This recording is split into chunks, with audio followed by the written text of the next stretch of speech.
چل سکتا ہوں، پھر سکتا ہوں، اپنی بیوی کے پاس نہیں جا سکتا. جو اولاد کا ذریعہ ہے وہ ذریعہ میرے پاس نہیں ہے. اور پھر الہ العالمین صرف یہی نہیں ہے کہ میرے اندر کمزوری ہو، میرے اندر بڑھاپا ہو. وامرأتی عاقر، میری بیوی کی بھی بڑی عمر ہو چکی ہے اور آج تک بانجھ ہے، اس کے ہاں اولاد نہیں ہوئی. یہ کیسے ہوگا؟ اللہ تعالیٰ نے فرمایا قال، فرشتوں کے ذریعے سے کہا گیا کذالک اللہ یفعل ما یشاء. یہ جو ڈوٹ ہے آپ کے، اس ڈوٹ کو، اس سوچ کو اپنے دل سے نکال لیجئے کہ اللہ کسی سبب کا محتاج ہے. اللہ تو کسی سبب کا محتاج نہیں، اور اس کے ہاں کوئی سبب نہیں دیکھا جاتا، بلکہ اس کا اپنا طریقہ کار ہے، اس کا اپنا ارادہ ہے، اس کی اپنی مشیت ہے.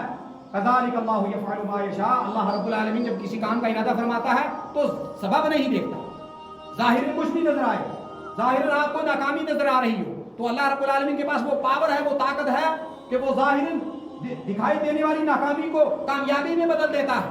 ایک انسان دیکھتا ہے کہ میں ناکام ہوں، لیکن اللہ تعالیٰ کامیابی کے ذرائع، کامیابی کے اسباب پیدا کر دیتا ہے، وہ کامیاب ہو جاتا ہے. اور ایک انسان کامیابی کے خواب دیکھتا ہے، اپنے سامنے دیکھتا ہے میں کامیاب ہو چکا ہوں، لیکن اللہ تعالیٰ اسی کامیابی کے اندر ناکامی ڈال کر اس کو ناکام کر دیتا ہے. اللہ، اب دل سے شک اور شبہ ختم ہو گئی. پھر اپنے اطمینان قلب کے لیے اللہ کے ہاں وہ حاضر ہوئے، اللہ سے دعا کی. اللہ کیا شان ہے. ہمارے ہاں ایک دعا مانگیں گے تو وہ لوگ یہ دعا سارا کام ہوگی پوری زندگی کے لیے دعا. دیکھو پیغمبر ہے، کتنی بڑی شان ہے اور کتنے بڑے ان کو بشارت دی جا رہی ہے، لیکن دعا پہ دعا کیے جا رہے ہیں، دعا پہ دعا کیے جا رہے ہیں. کیوں؟ ان کو یقین ہے کہ میں دعا کرتے کرتے تھک جاؤں گا، لیکن میرا دینے والا، میرا رب، میرا مالک ایسا ہے جو دیتے کبھی تھکتا نہیں، جسے جو دیتے کبھی شرماتا نہیں، جو دیکھتے کبھی تھکن محسوس نہیں کرتا، اور جس کے دینے سے اس کے خزانے میں کوئی کمی نہیں آتی. معلوم ہوا انسان جب بھی کوئی دعا مانگے، مانگتا چلا جائے، مانگتا چلا جائے، اور مانگنا کبھی نہ چھوڑے. اور یہ نہ سمجھے کہ مجھے ایک چیز مل گئی آپ دوسری کی ضرورت نہیں، مانگنا چاہیے.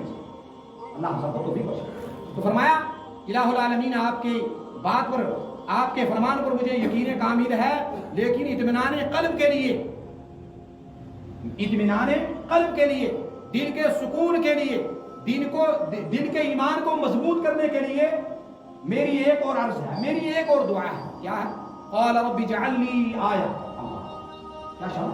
اگر قرآن مجید کو کوئی آدمی سمجھ لینا تو اس کی یہ دنیا بھی بن جاتی ہے اور وہ دنیا بھی بن جاتی ہے. ہمارے کتنے مسائل ہیں جو ہمیں نہیں، لیکن قرآن مجید کے اندر سارے مشکلات کا حل اور سارے کے سارے مسائل کا حل موجود ہے. تو فرمایا قال رب اجعل لی آیہ. اے اللہ آپ کے دینے پر کوئی شک نہیں ہے، لیکن میں چاہتا ہوں رب اجعل لی آیہ کہ میرے لیے کوئی علامت، کوئی نشانی مقرر کر دی جائے کہ میرے ہاں جب اولاد ہونے والی ہو تو ظاہراً کوئی نشانی میرے سامنے آ جائے جسے دیکھ کر میں تیرا شکریہ ادا کروں اس نعمت کے ملنے سے پہلے پہلے. رب اجعل لی آیہ، اے اللہ کوئی نشانی، کوئی علامت مقرر فرما دے جسے یہ ظاہر ہو جائے کہ اب میرے گھر میں اولاد آ جائے.